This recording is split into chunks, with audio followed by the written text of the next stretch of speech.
नमस्कार प्यारे विद्यार्थियों। आज हम आपकी पाठ्यपुस्तक आरोह भाग 2 में काव्यखंड के अंतर्गत हरिवंश राय बच्चन जी की प्रसिद्ध कविता दिन जल्दी जल्दी ढलता है के काव्य सौंदर्य पर प्रकाश डालेंगे। काव्य सौंदर्य आपके पाठ्यक्रम में 4 नंबर का लगा हुआ है। तो 4 नंबर में से जो है वो यानी 4 अंकों में से जो 2 अंक हैं वो काव्य सौंदर्य के लिए निर्धारित हैं और जो 2 अंक हैं वो भाव सौंदर्य के लिए निर्धारित हैं। तो भाव सौंदर्य के अंतर्गत जो है जो कविता का भाव है, जो कविता का भावार्थ है, कविता में कवि क्या कहना चाहता है, उसकी क्या भावना है, वो क्या अभिव्यक्त करना चाहता है, ये सभी जो है वो भाव सौंदर्य के अंतर्गत आता है। तो ये आपको पढ़ा दिया गया है, यानी कविता का भावार्थ आपको करा दिया गया है। अभी हमने जो है इसके काव्य सौंदर्य के अंतर्गत जो है वो शिल्प सौंदर्य या कला सौंदर्य पर प्रकाश डालना है। तो आइए पढ़ते हैं। दिन जल्दी जल्दी ढलता है, हो जाए न पथ में रात कहीं, मंजिल भी तो है दूर नहीं, यह सोच थका दिन का पंथी भी जल्दी जल्दी चलता है, दिन जल्दी जल्दी ढलता है। तो इसमें हमने शिल्प सौंदर्य देखना है, कला सौंदर्य देखना है।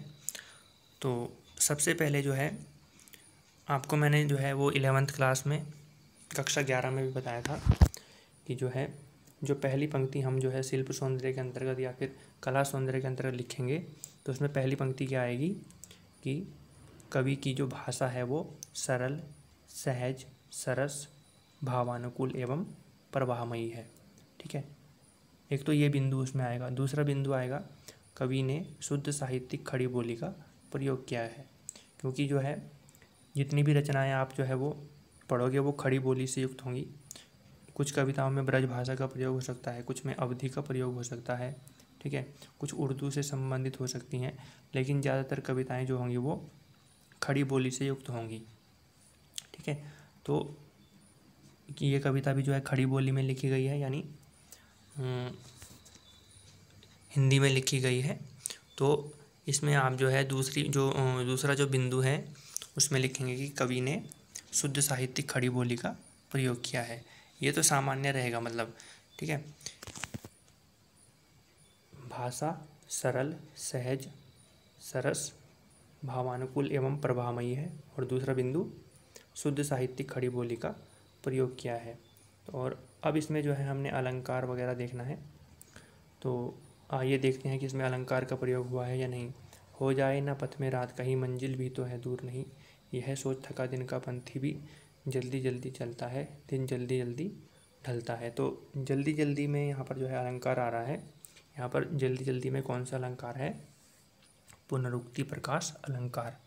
पुनरुक्ति प्रकाश अलंकार के बारे में आपको बताया था, जहाँ पर जो है शब्द का बार बार प्रयोग होता है और उसका अर्थ भी वही रहता है। जहाँ पर अर्थ बदल जाए, शब्द का बार बार प्रयोग हो लेकिन जो है उसका अर्थ बदल जाए, वहाँ पर जो है वो यमक अलंकार होता है। लेकिन जब जो है शब्द का बार बार प्रयोग हो और उसका अर्थ भी वही रहे, तब जो है उसको कौन सा अलंकार कहा जाता है? पुनरुक्ति प्रकाश अलंकार। तो यहाँ पर जो है जल्दी जल्दी का 2 बार प्रयोग किया है, लेकिन दोनों जल्दी का एक ही अर्थ है, इसलिए यहाँ पर पुनरुक्ति प्रकाश अलंकार होगा। आगे देखिए, बच्चे प्रत्याशा में होंगे, नीड़ों से झांक रहे होंगे, यह ध्यान परों में चिड़ियों की बढ़ता कितनी चंचलता है, दिन जल्दी जल्दी ढलता है। बच्चे प्रत्याशा में होंगे, तो प्रत्याशा शब्द है, ये आपको सामान्य तौर पर हिंदी में देखने को नहीं मिलता है, क्योंकि ये तत्सम शब्द है। संस्कृत में इसका प्रयोग आपको देखने को मिलेगा। तो जब संस्कृत के शब्दों का प्रयोग हिंदी में ज्यों का त्यों किया जाता है तो उसको तत्सम शब्द कहा जाता है। तो इसलिए यहाँ पर जो है काव्य सौंदर्य के अंतर्गत यानी शिल्प सौंदर्य के अंतर्गत, कला सौंदर्य के अंतर्गत जो है आप एक चीज़ और लिखोगे कि कवि ने प्रत्याशा में तत्सम शब्दावली का प्रयोग किया है। उसके बाद देखिए, नीड़ों से झांक रहे होंगे, तो यहाँ पर बिंब का प्रयोग किया गया है। तो झांक रहे होंगे, 5 प्रकार के बिंब होते हैं, तो उसमें जो है झांकना यानी देखना, तो दृश्य बिंब का कवि ने प्रयोग किया है। यह ध्यान परों में चिड़ियों की बढ़ता कितनी चंचलता है, दिन जल्दी जल्दी ढलता है। तो जल्दी जल्दी में फिर से जो है वो पुनरुक्ति प्रकाश अलंकार है, लेकिन बार बार लिखने की आवश्यकता नहीं है। मुझसे मिलने, आगे देखिए, मुझसे मिलने को कौन विकल, मुझसे मिलने, यहाँ पर जो है मुझसे मिलने में अनुप्रास अलंकार का प्रयोग किया गया है। अनुप्रास अलंकार की जो है आपको पहचान होगी, बहुत प्रसिद्ध अलंकार है। जहाँ पर वर्णों की बार बार आवृत्ति होती है वहाँ पर अनुप्रास अलंकार का प्रयोग किया जाता है। तो यहाँ पर भी देखिए वर्णों की आवृत्ति हो रही है, वर्ण जो है वो क्रम से बार बार आ रहे हैं। मुझसे में म आ रहा है, फिर उसी क्रम में जो है मिलने में म आ रहा है।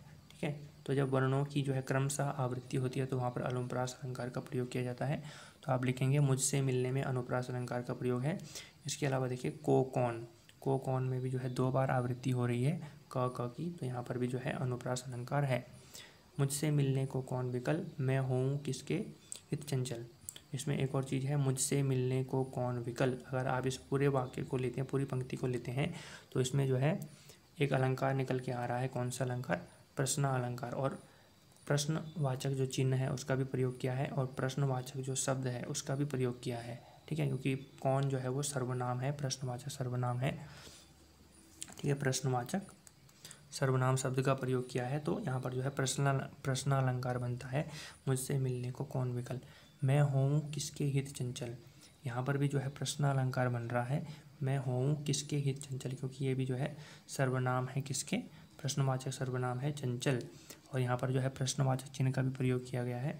तो मैं हूँ किसके हित चंचल में जो है प्रश्न अलंकार आपको जो है दिखाई दे रहा होगा। ठीक है, आगे देखिए, यह प्रश्न स्थिल कर्ता पद को भरता और में विह्वलता है।